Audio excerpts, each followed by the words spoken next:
Bakunzi b'Imana mwese, mwebwe mwese mukurikirana ibiganiro by'insamirizi mu byacu Bikira Mariya, ndabahaye ikaze muri wa mwanya wo kuzirikanira hamwe ijambo ry'Imana cyo kuri uyu munsi w'Imana uwa 14 usanzwe wo mwaka B.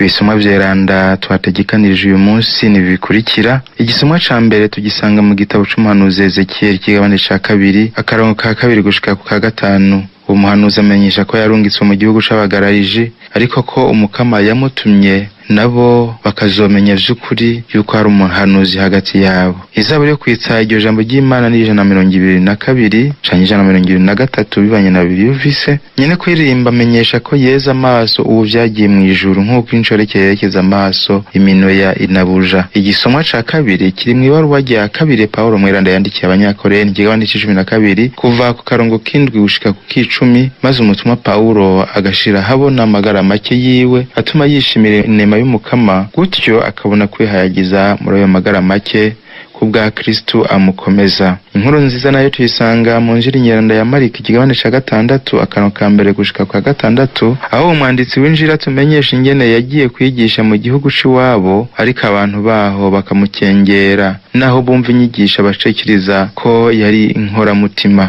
Nidutegeye yompi rero ibisomwa vyeranda. Uyu munsi muri kumwe na Patiri Hermenegilde Yitungiye umuryango wa Patiri ba Schoenstatt. Ivyo dusoma mu gitabo c'umuhanuzi Ezekiel. Umunsi umwe umutima waranyinjiyemwo untuma mpaguruka, ndaheza numva umukama ariko aranyagira ambwira ati: mwana w'umuntu, ndakurungitse mu Banyisirayeli muri kirya gihugu c'abagome bangararije. Bona basekuru barancumuye ko gushika n'uyu munsi, babana b'ibigaba bakaba n'abantu b'intagondwa, nibo ngutumye ko ngo babari ruti ngiri iryo umukama Imana avumereye, bakumvira canke batakumvira, kuko ari ubwoko bw'abagarariji. Bazoheza bamenye ko hari umuhanuzi hagati muri bo. Iryo ni ijambo ry'Imana.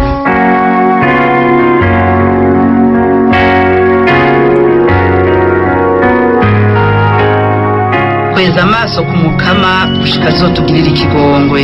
Kweza amaso ku mukama gushika azotugirira ikigongwe. Ndakweza amaso uvyagiye mu ijuru, eheraba ni kumusavye yeza amaso iminwa ya shebuja. Kweza amaso ku mukama gushika azotugirira ikigongwe. Mwinshoreke yeza amaso iminwa ya inabuja, natwe tweza amaso ku mukama Imana yacu gushika azotugirira ikigongwe. Kweza amaso ku mukama gushika azotugirira ikigongwe. Tugirira ikigongwe mukama, tugirira ikigongwe, ko twahaza akagayo, umutima wacu waduhiwe n'akagayo abanyabwishime. Kweza amaso ku mukama gushika azotugirira ikigongwe.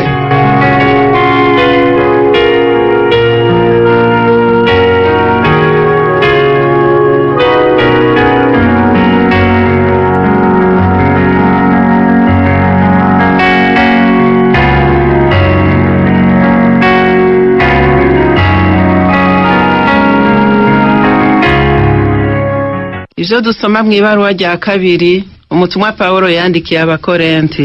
Nshuti zanje, kugira ngo ivyiza vy'akatabonetse nahishuriwe ntibintere kwishima, narashinzwe umusonga mu mubiri, intumwa ya shetani ija iranokeza ngo sinishime. Gushika 3 kose naratakambiye umukama ngo abinyigizeyo, ariko we yangize ati: inema yanje iragukwiye, kuko ubukomezi bwibonekeza mu magara make. Nico gituma ntatinya kwihayagiza mu magara make yanje, kugira ngo ubukomezi bwa Kristo bungereremwo. Niho nakirana agahimbare uburyo buke mfise, agakengerwe, amakuba, uruhamo n'amaganya mbona bwa Kristo. Aho hose ndi nta ntege nke, niho mba nkomeye.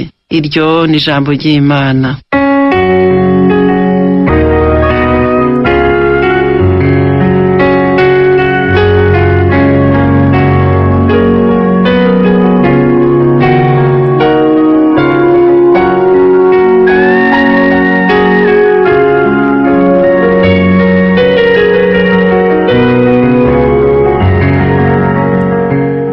Ivyo dusoma mu Injili nyeranda yanditse Mariko. Umunsi umwe Yezu yafashe akayira asubira mu gihugu c'iwabo, n'abigishwa biwe baramuherekeza. Umunsi w'isabato ugeze aja mu kwigisha mu isinagoga.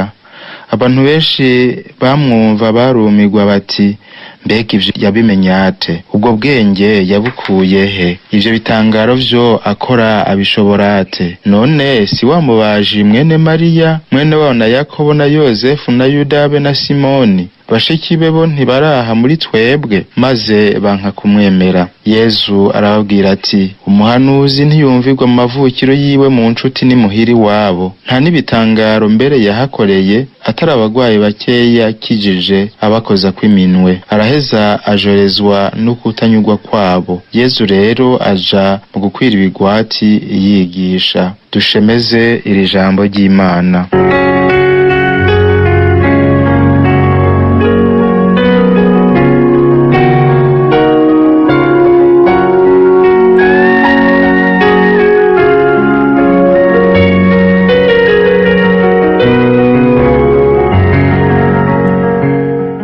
Bakunzi b'Imana, mwebwe mwese turiko turasangira kuri iyi nkoko y'ijambo ry'Imana biciye ku nsamirizi mu vyo wacu Bikira Mariya. Jewe nabaye ncumva ingene amajambo agenda arakurikirana muri bino bisomwa vyeranda, duhereye ku gisomwa ca mbere gushika no ku nkuru nziza. Umutima ucunyibutsa uturongo tubiri tw'Izaburi y'115, no kuvuga akarongo k'10 k'11, havuga ngo, nagumanye ukwemera naho navuga nti jewe ndarohijwe cane, naho navugana igihababu nti umuntu wese n'umubeshi. Umuntu wese n'umubeshi. Hagati aho ndategera kandi amajambo yanditse mu gitabo c'iharura mu kigabane ca 23 akarongo k'19 ngo, Imana si umuntu ntibesha, si mwene muntu ntiyisubirako, yovuga ikintu ntigikore, yovuga ijambo ntirirangure. Nk'uko iryo jambo mu kwerekana ubudasa hagati y'Imana n'umuntu ritwemeza yuko umuntu abesha, yisubirako, avuga ikintu ntagikore, avuga ijambo ntarirangure. Ni naho rero umuhinga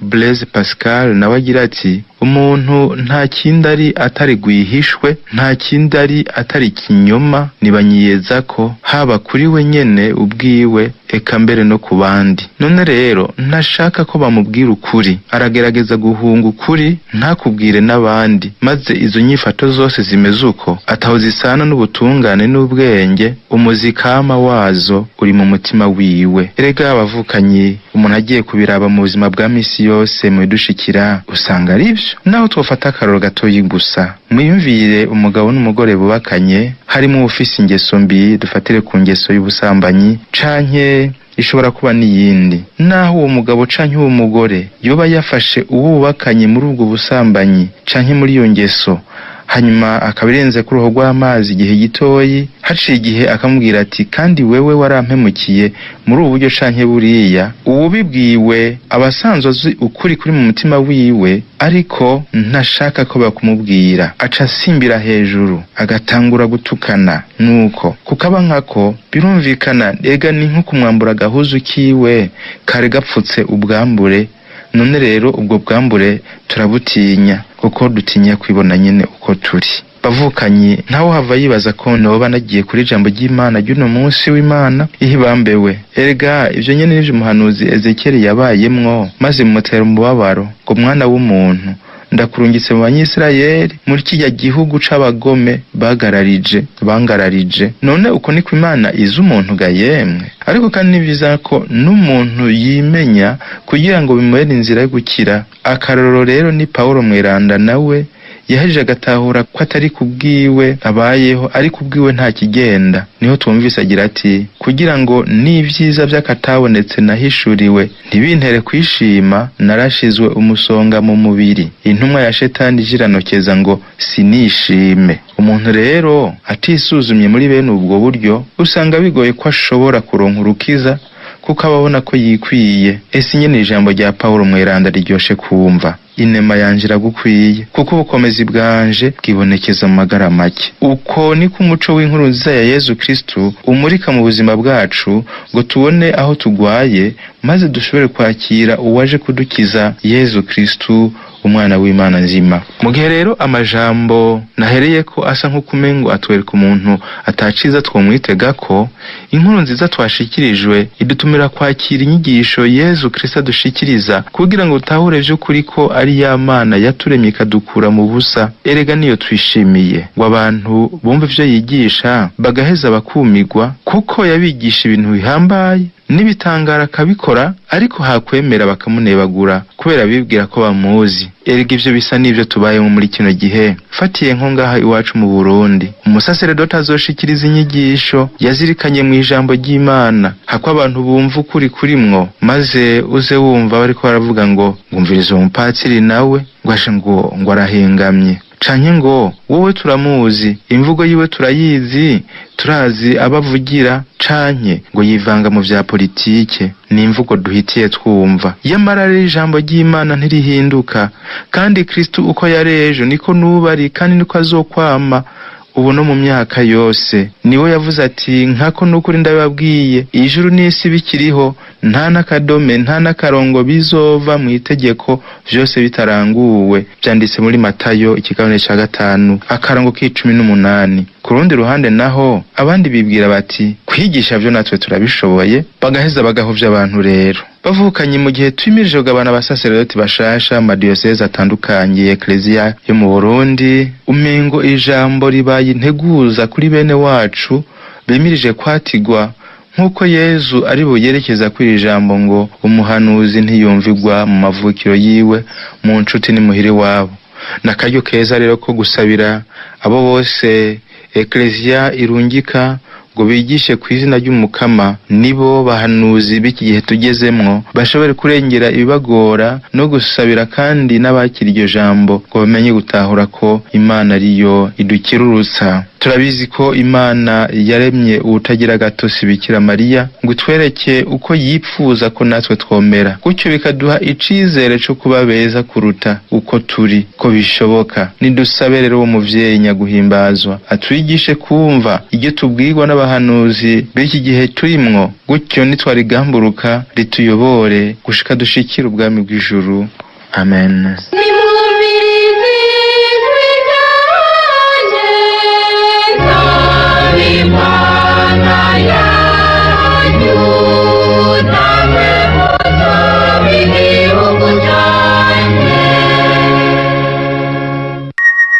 Lecture du livre du prophète Ézéchiel. En ces jours-là, l'Esprit vint en moi et me fit tenir debout.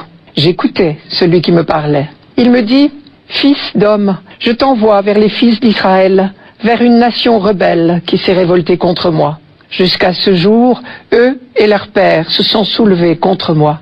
Les fils ont le visage dur et le cœur obstiné.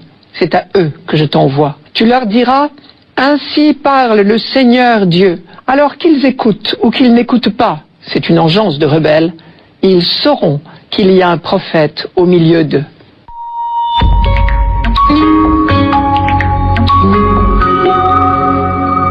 Ce texte n'est qu'une toute petite partie du long récit de la vocation d'Ézéchiel dans les premiers chapitres de son livre.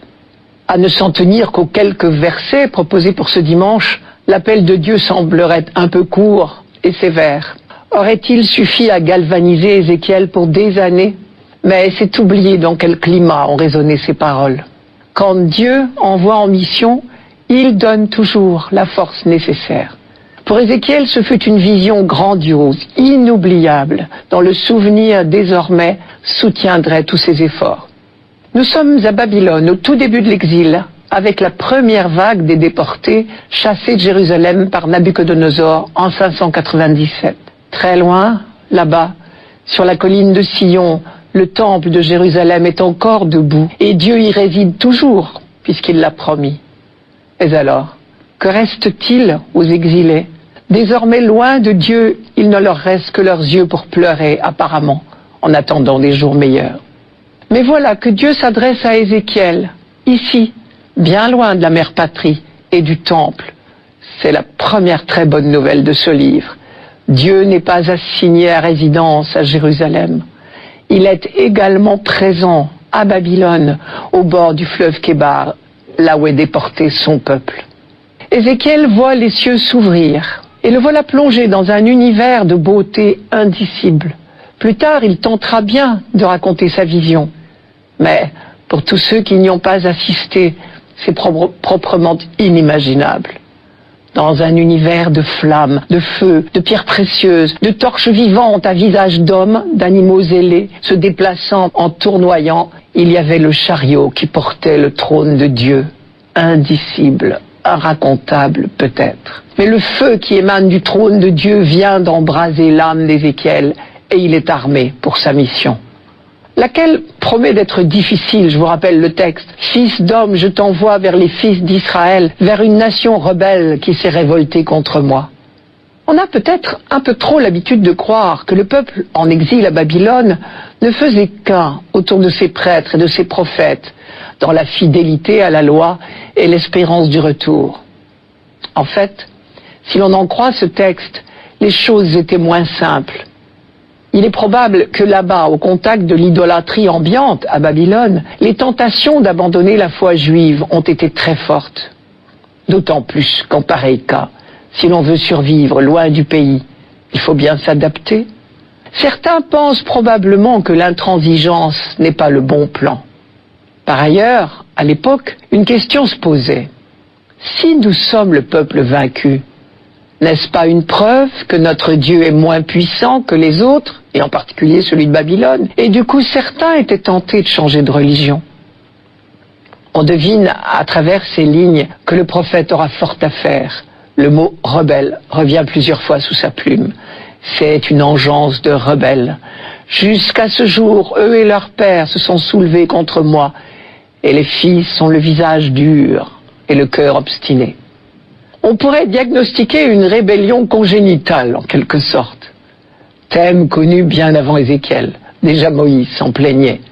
Ce n'est pas un hasard si Moïse avait transformé le nom de l'étape de Réphidim dans le Sinaï en Massa et Mériba, qui veut dire épreuve et querelle, en souvenir des récriminations continuelles du peuple pendant l'Exode.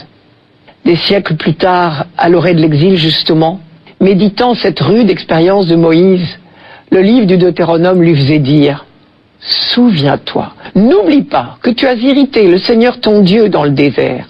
Depuis le jour où tu es sorti d'Égypte jusqu'à votre arrivée ici, vous avez été en révolte contre le Seigneur. Et le Seigneur m'a dit, je vois ce peuple, eh bien, c'est un peuple à la nuque raide. » Dans le texte d'aujourd'hui, le reproche est particulièrement cinglant, car le peuple est comparé à Pharaon lui-même, le modèle de l'endurcissement du cœur. Au verset 4, quand le prophète dit « les fils ont le cœur obstiné », il emploie exactement le même mot hébreu que celui qui avait caractérisé le roi d'Égypte dans le livre de l'Exode. Le cœur du Pharaon resta endurci, disait le livre de l'Exode au chapitre 7. C'est donc la suprême injure. Voilà Ézéchiel bien prévenu. Et ce peuple est si rebelle que le prophète, à n'en pas douter, aura fort à faire pour faire entendre et justifier son autorité. C'est pourquoi il précise bien qu'il ne parle pas de lui-même. Il dit « L'Esprit vint en moi, il me fit tenir debout ». Et cette parole qu'il proclame n'est pas la sienne. Il prend soin, là encore, de préciser « Ainsi parle le Seigneur Dieu ». Mais justement, à travers la gravité même des reproches adressés par Dieu à son peuple, on peut lire la deuxième très bonne nouvelle du texte de ce dimanche. Ce peuple est dur et indocile, nuque raide, soit, eh bien, même cela n'arrête pas la fidélité de Dieu à son alliance. Quelle que soit leur attitude d'écoute ou de refus, ils sauront qu'il y a un prophète au milieu d'eux. Traduisez, ils sauront que Dieu continue de leur parler, de les appeler. Tout de suite, le psaume.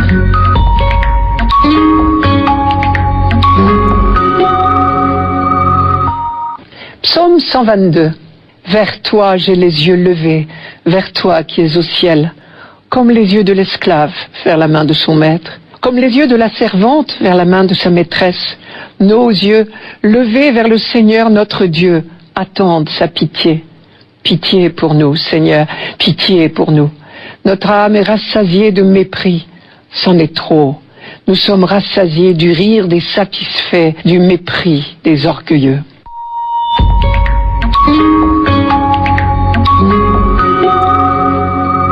La première ligne de ce psaume dans la Bible précise qu'il s'agit d'un cantique des montées, c'est-à-dire l'un des 15 psaumes de 119 à 133, qui ont été composés tout exprès pour être chantés pendant la marche des 3 pèlerinages annuels à Jérusalem.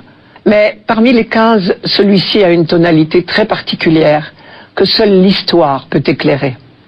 Si l'on en croit les livres d'Esdras et de Néhémie, après l'exil à Babylone, les rescapés revenaient au pays pleins d'ardeur. À peine arrivés, avant même d'avoir pu reconstruire le temple, ils rétablirent le culte dans des installations de fortune.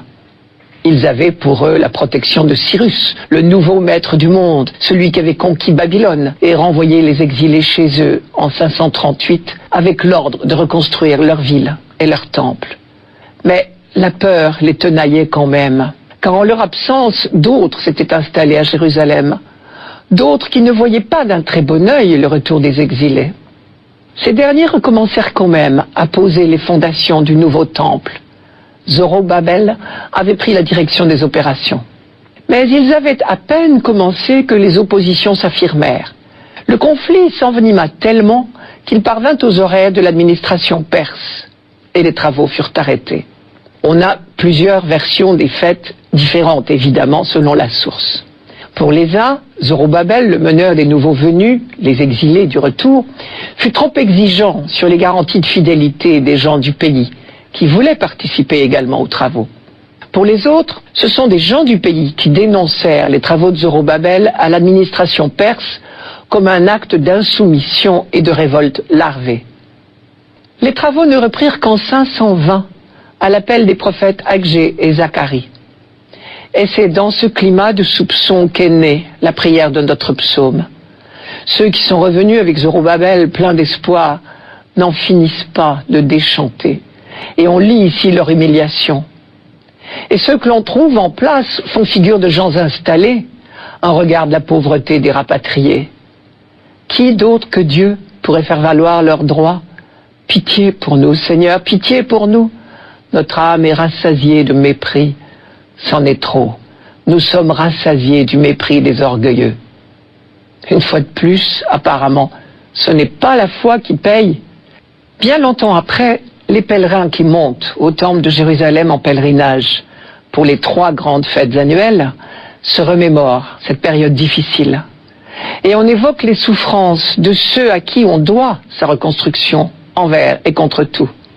On n'a pas de mal à épouser leurs sentiments, car l'humiliation n'est pas terminée, et l'humilité reste de mise. Le temple est reconstruit, certes, mais Israël n'a pas recouvré sa totale indépendance, sauf la courte période hasmonéenne, au IIe siècle, entre 142 et 63 avant Jésus-Christ. Et jusqu'à la venue du Messie, on suppliera inlassablement. Pitié pour nous, Seigneur, pitié pour nous. L'appel au secours, vers toi j'ai les yeux levés, vers toi qui es au ciel, reprend la formule du premier psaume des montées. L'image des yeux levés, je lève les yeux vers les montagnes, d'où le secours me viendra-t-il? C'est l'une des expressions habituelles de l'adoration et de la confiance. Elle revient 4 fois dans le psaume d'aujourd'hui. Autre image de confiance, la référence à la main de Dieu. C'est elle qui a depuis toujours protégé, guidé, comblé Israël. C'est ainsi qu'on évoque le passage de la mer. Israël vit avec quelle main puissante le Seigneur a agi contre l'Égypte, dans le livre de l'Exode, chapitre 14. Ou encore, le Seigneur, votre Dieu, a asséché devant vous les eaux du Jourdain, jusqu'à ce que vous y ayez passé, comme il l'avait fait pour la mer des joncs, qu'il assécha devant nous, jusqu'à ce que nous ayons passé, afin que tous les peuples de la terre sachent comme est forte la main du Seigneur. Ça, c'est dans le livre de Josué. Cette main du Seigneur tient toute la terre. Dans la main du Seigneur est le gouvernement de la terre, dit le livre de l'Ecclésiastique. Mais elle tient plus encore son peuple élu. Car moi, le Seigneur, je suis ton Dieu, qui tient ta main droite et qui te dit, ne crains pas, c'est moi qui t'aide. Isaïe chapitre 41. Ou encore, c'est moi le Seigneur, je t'ai appelé selon la justice, je t'ai tenu par la main et je t'ai mis en réserve. Ou encore, vous êtes dans ma main, gens d'Israël, comme l'argile dans la main du potier. Ça c'est Jérémie chapitre 18. En fait, en hébreu, on le voit bien ici, le mot main signifie également pouvoir, puissance. Pour terminer, Je laisse la parole encore une fois à Isaïe. Non, la main du Seigneur n'est pas trop courte pour sauver, son oreille n'est pas trop dure pour entendre. Mais ce sont vos perversités qui ont mis une séparation entre vous et votre Dieu. Ce sont vos fautes qui ont tenu son visage caché loin de vous, trop loin pour qu'il vous entende. Vos paumes en effet sont tachées par le sang et vos doigts par la perversité. Vos lèvres profèrent la tromperie, votre langue roucoule la perfidie. On comprend bien ici pourquoi le psaume implore 3 fois pitié, mais sans oublier que la main du Seigneur n'est pas trop courte pour sauver. Tout de suite, la deuxième lecture. Lecture de la 2e lettre de Saint Paul apôtre aux Corinthiens.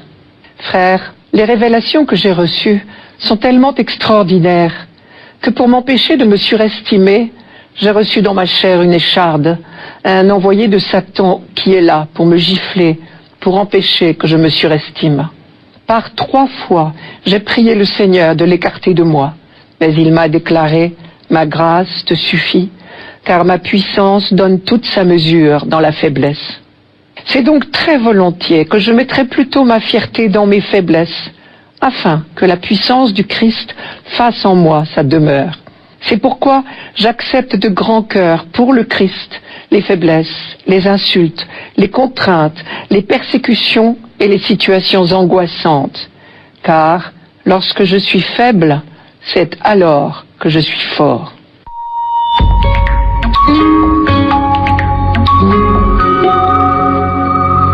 Nous ne saurons jamais ce qu'était concrètement l'écharde dans la chair qui faisait tant souffrir Paul. Toutes les hypothèses ont été proposées, mais lui ne le précise jamais. On peut néanmoins en énumérer quelques-unes.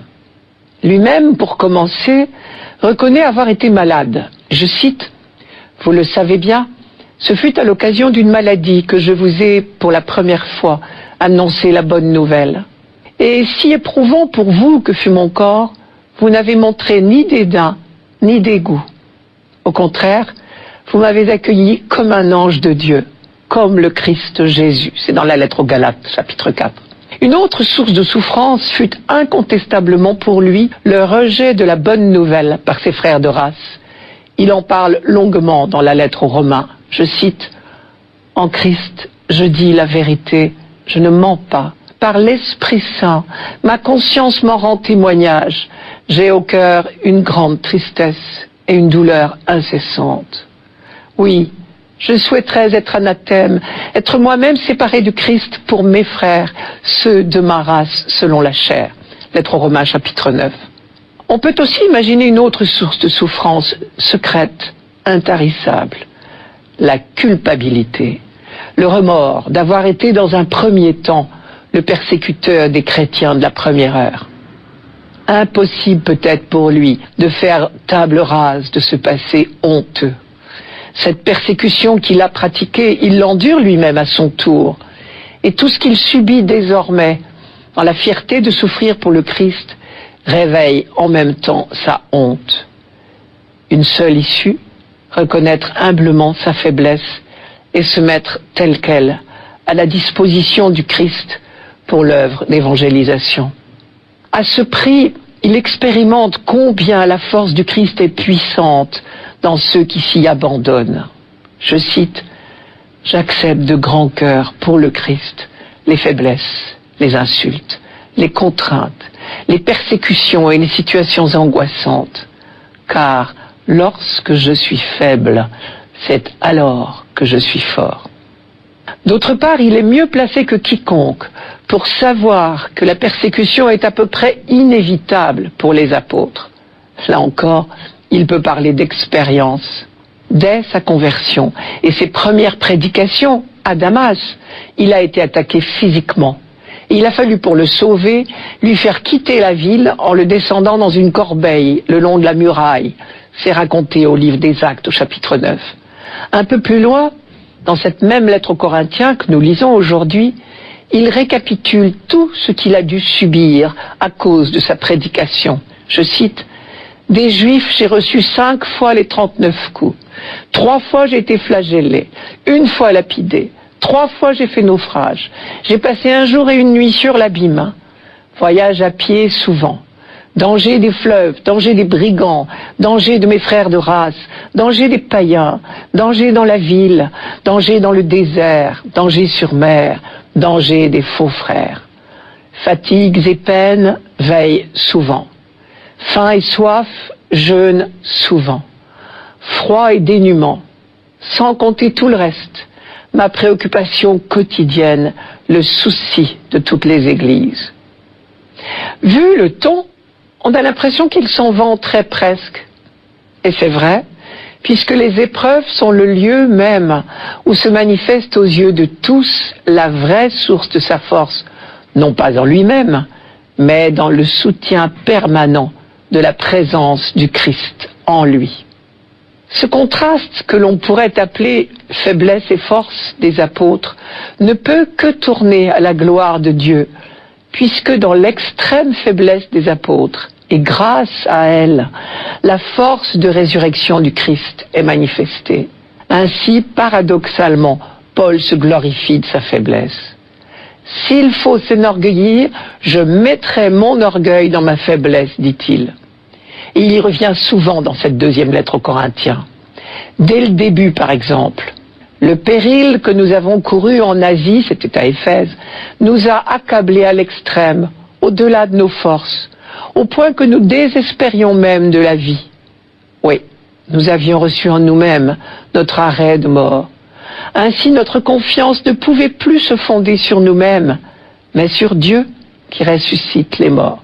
Puis au chapitre 6 de cette même lettre, nous nous recommandons en tout comme ministres de Dieu par une grande persévérance dans les détresses, les contraintes, les angoisses, les coups, les prisons, les émeutes, les fatigues, les veilles, les jeûnes, dans la gloire et le mépris, dans la mauvaise et la bonne réputation, tenus pour imposteurs et pourtant véridiques, inconnus et pourtant bien connus, moribonds et pourtant nous vivons, châtiés sans être exécutés, attristés mais toujours joyeux, pauvres et faisant bien des riches, n'ayant rien, nous qui pourtant possédons tout. Notre texte de ce dimanche est bien dans cette ligne. Extraordinaire bonne nouvelle, une fois encore. Notre faiblesse n'est pas une entrave à l'évangélisation. C'est peut-être même le contraire. Pour finir, l'Évangile. Évangile de Jésus-Christ selon saint Marc. En ce temps-là, Jésus se rendit dans son lieu d'origine et ses disciples le suivirent. Le jour du sabbat, il se mit à enseigner dans la synagogue. De nombreux auditeurs, frappés d'étonnement, disaient « D'où cela lui vient-il ? Quelle est cette sagesse qui lui a été donnée et ces grands miracles qui se réalisent par ses mains ? N'est-il pas le charpentier, le fils de Marie, et le frère de Jacques, de José, de Jude et de Simon ? Ses sœurs ne sont-elles pas ici chez nous ? » Et ils étaient profondément choqués à son sujet. Jésus leur disait « Un prophète n'est méprisé que dans son pays, sa parenté et sa maison. » Et là, il ne pouvait accomplir aucun miracle. Il guérit seulement quelques malades en leur imposant les mains. Et il s'étonna de leur manque de foi. Alors, Jésus parcourait les villages d'alentour en enseignant.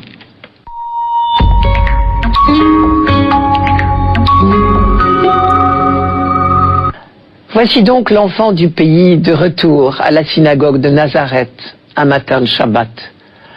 Marc note seulement la présence de ses disciples. Jésus se rendit dans son lieu d'origine et ses disciples le suivirent. Puis il ne parle plus d'eux. Eux vont assister à la scène sans intervenir apparemment. Mais cela leur servira de leçon pour l'avenir qui les attend eux-mêmes. Car si jusqu'à présent, Jésus avait déjà rencontré des oppositions, ici c'est bien pire. Il essuie un véritable échec, au point de ne même plus pouvoir accomplir un seul miracle. Son propre village le refuse. Toute l'attention du récit se concentre en effet sur la réaction des anciens voisins de Jésus. Dubitatifs au début, ils deviennent peu à peu franchement hostiles. Tout commence par des questions bien humaines. Quelle est cette sagesse qui lui a été donnée ? N'est-il pas le charpentier, le fils de Marie, le frère de Jacques, José, Jude, Simon? Ses sœurs ne sont-elles pas ici chez nous? Un mot d'abord sur ses frères. Ce sont en réalité des parents, peut-être ses cousins. Deux, Jacques le Petit et José, seront plus tard présentés par Marc comme fils d'une autre Marie. D'ailleurs, si Jésus avait eu des frères de sang, il n'aurait pas confié sa mère à Jean du haut de la croix. Je reviens à la phrase « Quelle est cette sagesse qui lui a été donnée? N'est-il pas le charpentier, le fils de Marie ?» Traduisez son enseignement et ce qu'on sait de son action dans la région en font un personnage hors du commun. Or, nous savons bien, nous, d'où il sort. Il est comme nous, rien de plus. D'où lui viendraient ses pouvoirs? Si c'était un prophète, on l'aurait su déjà. Il y a incompatibilité entre la grandeur de Dieu et la modestie de ses origines humaines. Et c'est bien le drame d'une partie des contemporains du Christ, semble nous dire Marc. Enfermés dans leurs idées sur Dieu, ils n'ont pas pu le reconnaître quand il est venu. Marc revient très souvent sur cette question que pose la personnalité de Jésus. À Capharnaüm déjà, les gens se demandaient les uns aux autres « Qu'est-ce que cela ? Voilà un enseignement nouveau, plein d'autorité. Il commande même aux esprits impurs et ils lui obéissent. » À Nazareth, comme à Capharnaüm, les assistants ont d'abord été frappés d'étonnement, nous dit Marc. Mais à Nazareth, les choses ont mal tourné. L'étonnement a viré au scandale. Ici, Marc a certainement choisi volontairement le mot grec scandalon, qui évoquait la pierre d'achoppement dont parlait Isaïe. Je m'explique. Imaginez un chef de chantier qui se trouve devant une pierre de forme imprévue. Soit il l'intègre à sa construction, dont elle devient une pierre maîtresse, soit il la méprise et la laisse traîner sur le chantier, au risque de buter dessus. Cette image illustrait pour Isaïe le contraste entre celui qui croit et celui qui refuse de croire. Pour celui qui croit, le Seigneur est son rocher, comme disent certains psaumes, sa sécurité. Mais ceux qui refusent de croire se privent eux-mêmes de cette sécurité. Et le choix des croyants devient alors pour eux incompréhensible et proprement scandaleux. Chez Matthieu et Luc, le même thème est repris sous une autre forme. Je cite « Heureux celui qui ne tombera pas à cause de moi », dit Jésus lui-même. Pour le dire autrement, heureux ceux qui ont eu le bonheur de s'ouvrir au mystère de Jésus et de reconnaître en lui le Messie. Pour eux, le Christ est désormais le centre de leur vie. Au contraire, malheureux sont ceux qui, comme à Nazareth, se sont fermés à sa parole et à son action. Curieusement, les plus proches ne sont pas les mieux préparés à faire le bon choix. Jésus, comme Ézéchiel, de notre première lecture, comme Jérémie, comme tant d'autres avant lui, constate que nul n'est prophète en son pays. Je cite, un prophète n'est méprisé que dans son pays, sa parenté et sa maison. Manifestement, Jésus ne s'attendait pas à cette réaction scandalisée, puisque Marc affirme « il s'étonna de leur manque de foi ». On peut déjà être surpris nous-mêmes que Jésus s'étonne. Cela veut dire que pour lui, tout n'était pas écrit d'avance. D'autre part, cet étonnement est mêlé de tristesse. Un peu plus haut, devant une opposition semblable venant des pharisiens, Marc a noté que Jésus était, je cite, « navré de l'endurcissement de leur cœur ». Au niveau de Jésus, cet épisode peu glorieux de Nazareth fait déjà pressentir la croix. Pour l'avenir, il préfigure le sort des prophètes de tous les temps, affrontés à une incroyance quasi structurelle. Et pourtant, l'épisode se clôt néanmoins sur une petite lueur d'optimisme. Même à Nazareth, dans ce climat d'hostilité, Jésus a pu quand même opérer quelques guérisons. Cela veut dire en clair que malgré toutes nos mauvaises volontés, tout espoir n'est jamais perdu.